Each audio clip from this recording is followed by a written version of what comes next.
Hello guys, कैसे हैं आप लोग। आज फिर प्रीता पहचान क्लासेस में आपका स्वागत है।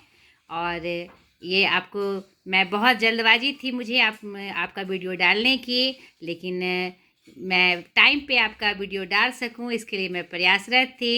लेकिन मेरा 20 दिन का अपने होम से बाहर का ट्रेनिंग प्रोग्राम हो गया, तो मैं बहुत अफसोस कर रही थी।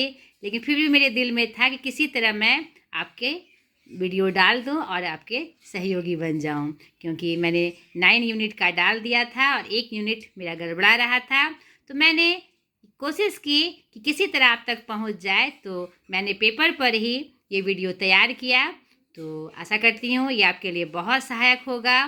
तो चलिए स्टार्ट करते हैं आज के इस प्रीता पहचान क्लासेस में नेट जेआरएफ दिसंबर जनवरी 2024-25 paper 2 subject Hindi unit section 10 one short video जो हमारा है आत्मकथा जीवनी एवं अन्य गतिविधियाँ। ठीक है, तो चलिए स्टार्ट करते हैं। सेक्शन 10 आत्मकथा जीवनी तथा अन्य गतिविधियाँ। तो ये आपके सिलेबस के आत्मकथा जीवनी तथा अन्य गतिविधियाँ का सिलेबस है, जिसमें देख लीजिए मैंने लिख भी दिया है कि वह क्या चीज़ है। राम वृक्ष बेनीपुरी जी का माटी की मूर्तें, रेखा चित्र, महादेवी वर्मा का ठकुरी बाबा जो कि एक रेखा चित्र है। ये आप जरूर स्मरण रखिएगा, एकदम से याद रखिएगा कि कौन से मतलब जो ये गतिविधियाँ हैं आत्मकथा या जीवनी किसने लिखी है और यह कौन सी विधा है। ठीक है, ये बात आप याद रखिएगा। तुलसी राम का मुर्धैया जो उनकी आत्मकथा है। शिवरानी देवी प्रेमचंद घर में जो कि जीवनी है प्रेमचंद जी की। मंडू भंडारी जी का एक कहानी यह भी जी जो कि उनकी एक अपनी आत्मकथा है। विष्णु प्रभाकर की आवारा मसीहा जो जीवनी है। हरिशंकर परसाई भोला राम का जीव जो व्यंग रचना है।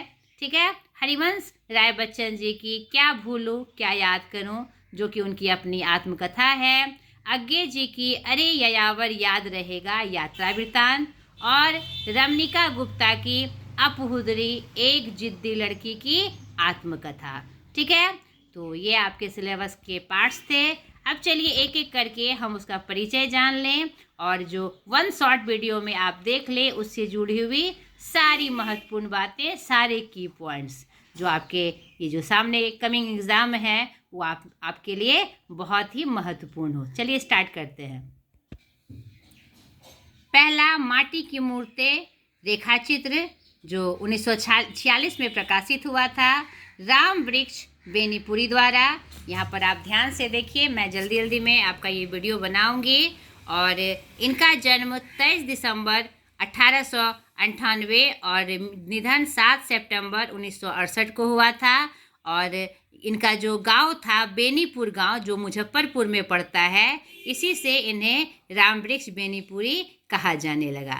ठीक है, इस रेखाचित्र संस्करण में इसके अलावा अन्य 12 रेखा चित्र हैं। राम वृक्ष बेनीपुरी एक महान विचारक, चिंतक, मनन करने वाले, क्रांतिकारी साहित्यकार एवं पत्रकार संपादक थे। वे हिंदी साहित्य के शुक्लोत्तर युग के प्रसिद्ध रचनाकार थे, ये बात भी आपको याद रखनी है। और इन्होंने समाचार पत्र निकाला था 1929 में युवक, ये बात भी आपको याद रखनी है। ये बातें, ये प्रश्न आपके नेट में पूछे गए हैं, दोहराए गए हैं। ठीक है, 1930 से 1942 तक ये जेल में रहे।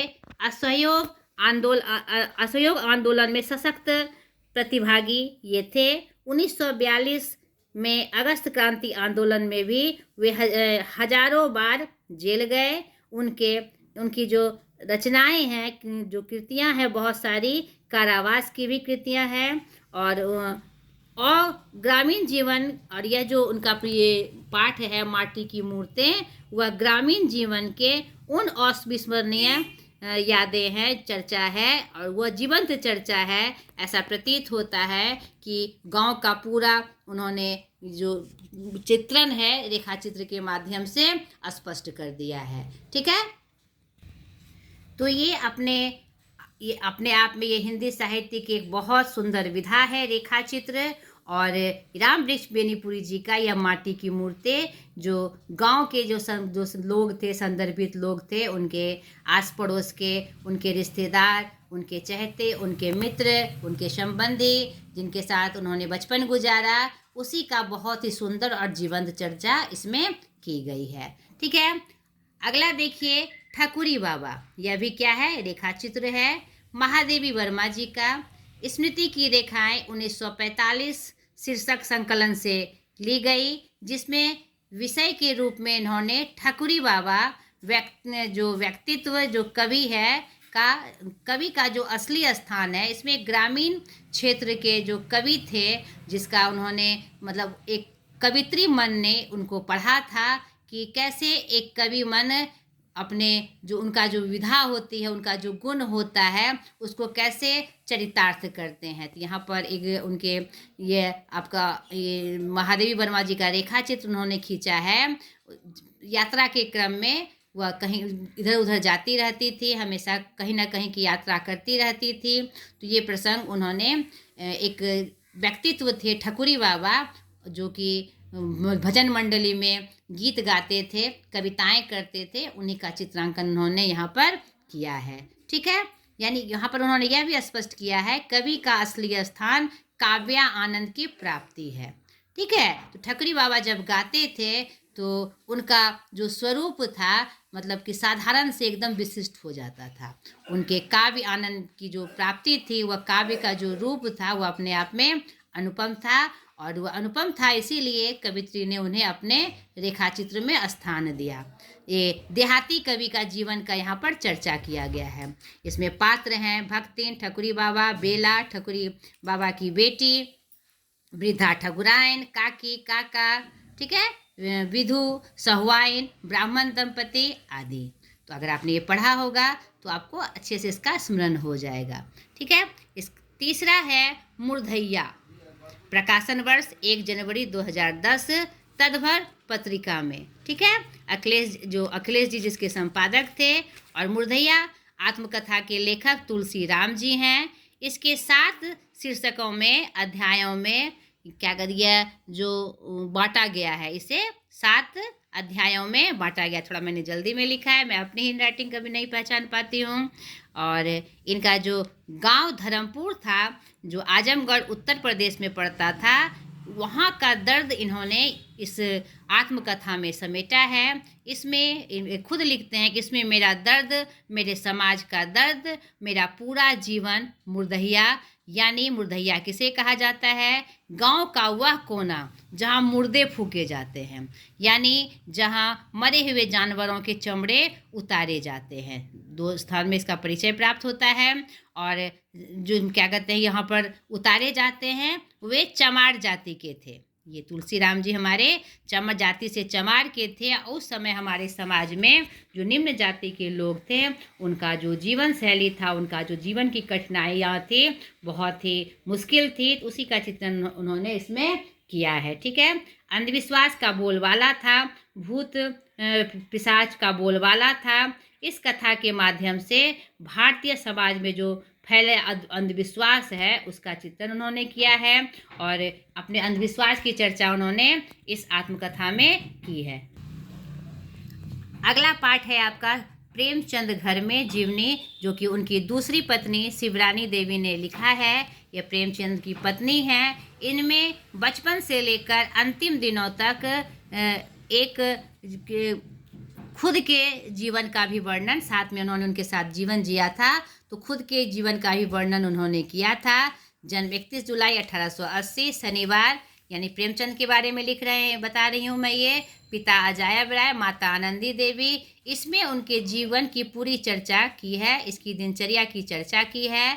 और यह इनके बेटे की भी चर्चा इसमें आती है। 2 बेटे थे इनके, श्रीपत राय, अमृत राय, जिसको धन्नो बन्नो के नाम से जाना जाता था। और प्रेमचंद घर में है का प्रकाशन वर्ष 1956 है।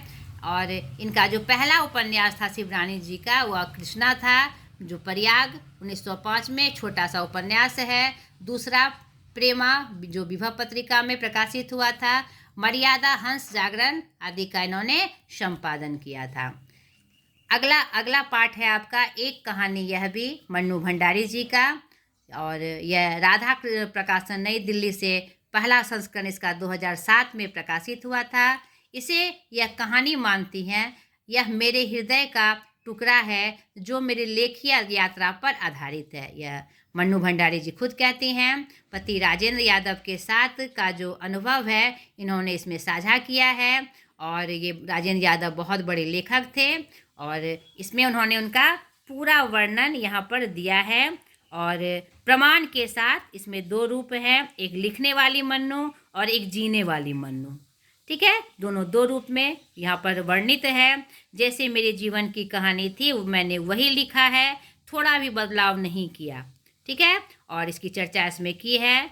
और इसमें इनके इस आत्मकथा में कमलेश्वर जो लेखक हैं, मोहन राकेश, जैनेन्द्र आदि भी की चर्चा भी इसमें की गई है। ठीक है, और अगला आपका मैं थोड़ा जल्दी जल्दी बता रही हूँ क्योंकि मेरे पास समय बहुत कम है।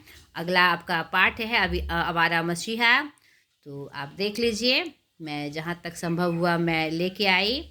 विष्णु प्रभाकर जी का यह औपन्यासिक शैली में लिखा गया उनका जीवनी है, और ये बंगला साहित्यकार के शरत चंदोपाध्याय की जीवनी पर लिखा गया है। यह 3 पर्वों में यानी भागों में विभक्त है जो 420 पृष्ठों में है। प्रथम प्रकाशन इनका जो हुआ था, इसमें प्रथम प्रकाशन इनका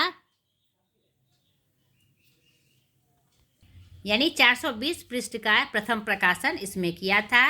इनके जो 3 पर्व है, दिशाहारा जिसमें 18 शीर्षकों में जो विभाजित है, दूसरा है दिशा की खोज जो 18 शीर्षकों में विभाजित है, और दिशांत जिसमें 30 अंकों में विभाजित है। रंगून से स्वदेश लौटने का वर्णन, और उसके बाद यौवनावस्था का प्रेयसी का वर्णन, पिता सुरेंद्रनाथ मामा, ठीक है, नया मित्र, इनके उनके प्रमुख पात्र जो हैं देख लीजिए आप। भुवन, मोहिनी इनकी माँ, शांति पहली पत्नी, हिरण्यमयी मोक्षदा दूसरी पत्नी, धीरू बचपन की साथी। आपका अगला पाठ है क्या भूलूं क्या याद करूं। आप इसका स्क्रीनशॉट लेके रख लीजिए। मैंने जल्दी जल्दी में इसको बनाया है, शायद आपके लिए यह सहायक हो। नेक्स्ट है आपका अपहुदरी, और मेरी क्लासेस शुरू होने वाले हैं, फिर भी मैंने कोशिश किया कि मैं दे के जाऊँ क्योंकि मैंने 9 यूनिट बनाया था, तो मुझे लग रहा था कि मैं इतना भी आपको जितना मैंने तैयार किया है उतना भी आपको दे दूँ तो मुझे भी संतोष हो जाए। तो थोड़ी जल्दबाजी है, फिर भी मैंने कोशिश की कि मैं आपको दे के जाऊँ। आपका नेक्स्ट पार्ट आप स्क्रीनशॉट लेके रख लीजिए। जामुन का पेड़, संस्कृति के 4 अध्याय से जुड़ी सारी बातें आप देख लीजिए। यहाँ पर एक लेखक की डायरी जो डायरी साहित्य है, मेरी तिब्बत यात्रा राहुल संकृतायन जी की, अरियावर याद रहेगा। ठीक है, ये 2 यात्राएं थी। राहुल संकृतायन जी का पूरा परिचय मैंने यहाँ लिखा हुआ है, तो ये मैंने बहुत जल्दी में बनाया क्योंकि मेरी इच्छा थी। मैंने ये अभी आपको तुरंत बताया कि यह लास्ट यूनिट भी मैं आपको जो की पॉइंट्स है मैं आपको बता दूं, तो थोड़ी जल्दीबाजी में मैंने इसे बनाया, लेकिन आशा करती हूँ ये आपके लिए बहुत सहायक होगा। तो अब अगले वीडियो में फिर किसी आपके सहयोग के लिए मैं हाजिर हो जाऊंगी। आज तक के लिए इतना ही, बाय।